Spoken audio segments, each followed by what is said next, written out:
शुक्लाम्बरधरं विष्णुं शशिवर्णं चतुर्भुजं प्रसन्नवदनं ध्यायेत् सर्वविघ्नोपशान्तये वक्रतुण्डमहाकायकोटिसूर्यसमप्रभा निर्विघ्नं कुरु मे देव సర్వకార్యేషు సర్వదా. మనం గణపతి నవరాత్రి దగ్గర నుంచి చక్కగా ఆ మహాగణపతి గురించి చక్కగా ఎన్నో కథలు చెప్పుకున్నాం. కొద్ది కొద్దిగా చెప్పుకుంటూ వచ్చాం. ఇంకా చాలా ఉన్నాయండి. ఇప్పుడు మనం వారం రోజుల నుంచి కూడా మనం ఒక్కొక్క శ్లోకం గణేశ భుజంగ స్తవం గురించి చెప్పుకుంటున్నాం. చక్కగా ఆ గణపతిని మొట్టమొదటి నుంచి ఇవాళ దాకా చెప్పుకున్నాం. ఇవాళ ఇంకొక శ్లోకం ఉంది. ఇమం సుస్తవం ప్రాతరుత్థాయ భక్త్యా పటేర్జస్తు మర్త్యో లభే సర్వకామాన్ గణేశ ప్రసాదేన సిద్ధ్యంచి వాచో గణేశే విభౌ దుర్లభం కిం ప్రసన్నే. ఇదండి శ్లోకం.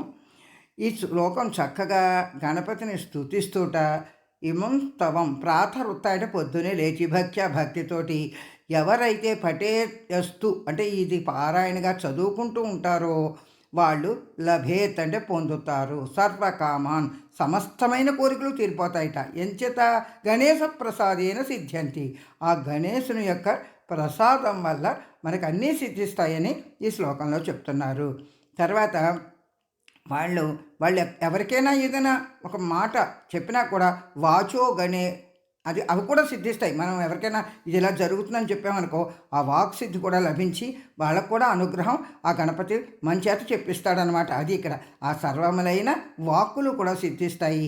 ఆ వాక్కు ఎవరికైనా చెప్పినా కూడా ఆ వాక్కు ఫలిస్తుంది, అంత శక్తి సంపన్నుడు అని చెప్పేసి చెప్తారు.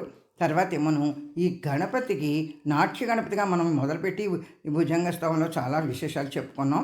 ఆయన గురించి మనం ఆయన ఫలితాలను ఎలా ఇస్తాడో కూడా చెప్పుకున్నాం. కాబట్టి ఆయన అంటూ ఉంటాడట, మా అమ్మ నాన్నలాగా వెళ్ళక్కర్లేదు, మీకేం కావాలో నన్ను కోరుకోండి నేను ఇస్తానని. అలాగే కూడా ఆ గణపతి చాలా అల్ప సంతోషి. 2 గడ్డి పరకలు ఇచ్చి చిన్న బెల్లం మొక్క పెడితే కూర్చుంటాం. మనం ఏదో పసుపు ముద్దం చేసేసి అక్కడ పెట్టేస్తున్నాం, ఆయన అంతటితో పక్కన కూర్చుంటున్నాడు, మనం ఏదో పూజలు పూర్తి చేసేసుకుంటున్నాం అని అనుకోకూడదండి. ఆయన మహాగణపతి ఏదైనా ఇవ్వగలడు. గణాపత్యం అని చెప్తూ ఉంటారు. ఏమీ లేదండి, గం గణపతయే నమః అనేది మహాపెద్ద మంత్రం. ఆ మహాగణపతి మన వచ్చి రక్షిస్తాడు. అది మనకి పూర్తి నమ్మకం పెట్టుకోవాలి. అంతేకాని ఏదో పొద్దున్న ప్రతి పూజగా పొద్దున కాస్త బెల్లమ్మ కట్టిస్తే పక్కన కూర్చుంటాడు అనక్కలండి. మీరు ప్రొద్దుటే లేచి ఆ 2 దూర్వంకురాలని చెప్పి 2 గరికి గడ్డిని తీసుకొచ్చి ఆయన పాదాల దగ్గర పెట్టి కొంచెం బెల్లమ్మక నైవేద్యం పెట్టి అక్కడ సేకరించమని. మీకు సంస్కృతంలో శ్లోకాలు రావక్కలేదు, మంత్రాలు రావక్కలేదు.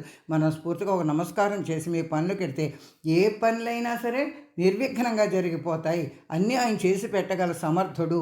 కానీ మనం తలుచుకోవడమే మర్చిపోతాం పొద్దున్న లేచి. అదే వచ్చిన ముప్పు మనకి. అది మనం అర్థం చేసుకోవాలండి ఈ విషయంలోనూ. కాబట్టి ఈ శ్లోకాలన్నీ మరొక్కసారి చదివి రేపు ఏదైనా కొంచెం చెప్పుకుందాం. కాబట్టి ఈవేళ ఒకసారి శ్లోకాలన్నీ మళ్ళీ గణేశ భుజంగ స్తవం, ఆ స్తవంలో శ్లోకాలు చక్కగా ఉత్తి శ్లోకాలు మాత్రం చదువుతాను. మరొకసారి ఇప్పటిదాకా చెప్పినవే. రణక్షుద్ర గంట నినాదాభిరామం చలతాండవోదండ పద్మోత్పదాలం లసత్తుందిలాంగో పరివ్యాలహారం గణాధీశమీశాన సోనుంతమేడే ధ్వనిధ్వంస వీణాలయోలాసివక్త్రం పురచుండదండోల సద్బీజపూరం కలద్గండ సౌగంధ్యలోలలిమాలం గణాధీశమేష సూనుంతమేడే ప్రకాశజ్యపారక్తరత్న ప్రసూన ప్రవాల ప్రభాతారుణ జ్యోతిరేకం ప్రాలంబోదరం వక్రతుండైకదంతం గణాధీశమీశాన సూనుంతమేడే విచిత్రస్ఫురద్రత్నమాలా కిరీటం కిరీటోజ్వలచంద్రరేఖా విభూషైకభూషం భవధ్వంసహేతుం గణాధీశమీశాన సూనుంతమీడే ఉదంచద్భుజావల్లరీ దృశ్యమూలో చలద్భ్రూలతా విభ్రమభ్రాజదక్షం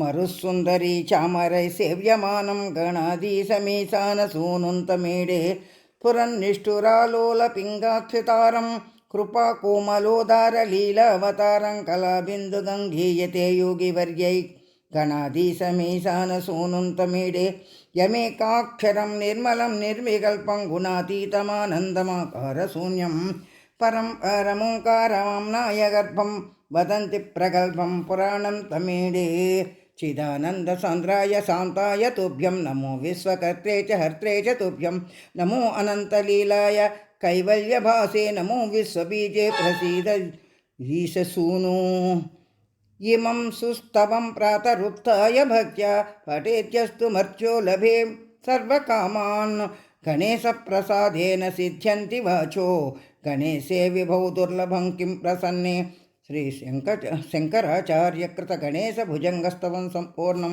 కాబట్టి మనం ఏం చేయాలండి, చక్కగా పొద్దున లేచి ఈ గణపతిని స్తుతించుకుంటూ ఆ భక్తితో ఎవరైతే ఈ స్తవాన్ని అదే ఈ శ్లోకాలను చదువుకుంటూ ఉంటారో, ఈ భుజంగ స్తవాన్ని చదువుకుంటారో వారికి అన్నీ సిద్ధిస్తాయి.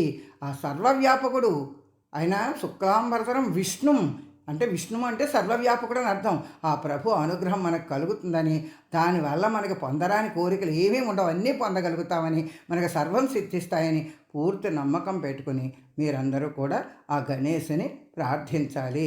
ఆయనకి చాలా ఇష్టమైంది అన్నీ మనం ఎక్కడైనా తేలేకపోవచ్చు. 2 గరికి పలకలు, 2 గరికి పరకలు, తర్వాత బెల్లం ముక్క, పండులో ఏమైనా చెప్పాలంటే బీజాఫలం అయినా ఆ దానిమ్మ పండుగ సమర్పిస్తే మంచి ఫలితాలను మనం పొందుతామని చెబుతూ ఉంటారండి. మనం చేద్దాం, దానివల్ల ఏముంది. కాబట్టి సర్వం శ్రీ గణేశ దేవతార్పణమస్తు, సర్వం శ్రీ విఘ్నేశ్వరార్పణమస్తు, సర్వం శ్రీ వినాయక దేవతార్పణమస్తు.